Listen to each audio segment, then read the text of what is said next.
The first NASA mission to live and work aboard an undersea habitat was completed in October of 2001. The primary objectives of this mission were to explore opportunities for using the Aquarius habitat as an analog for spaceflight and long-duration space habitation, and to identify areas for transfer of ideas and technologies between NASA and the National Oceanic and Atmospheric Administration.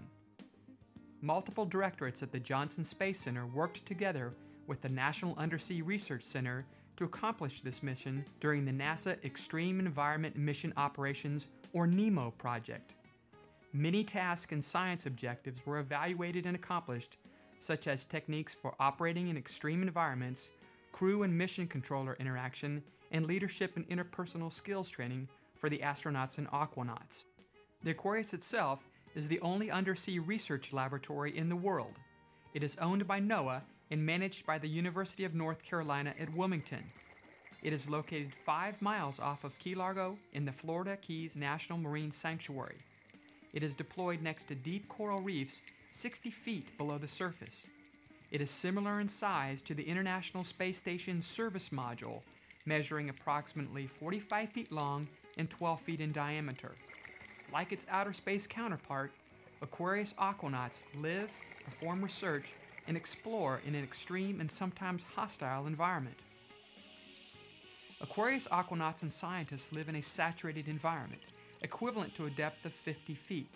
This gives them the ability to work on the reefs outside the habitat for extended periods of time. However, they must go through a 16-hour decompression profile in the habitat before returning to the surface. The first mission by an all-NASA team in Aquarius was completed in October 2001. It lasted 7 days and 6 nights, with the crew returning to the surface on October 27, 2001. The crew for the mission included Mission Lead Bill Todd from the Mission Operations Directorate at the Johnson Space Center, astronaut Mike Lopez Alegria from the Flight Crew Operations Directorate, astronaut Mike Gernhardt, also from the Flight Crew Operations Directorate, and astronaut Dave Williams from the Life Sciences Directorate. The topside support team was Mark Reagan from the Mission Operations Directorate and Monica Schultz from the Flight Crew Operations Directorate. All of the training for the mission was conducted at the National Undersea Research Center over a period of 6 days. The entire team stayed directly adjacent to the NERC Operations Building at their crew quarters.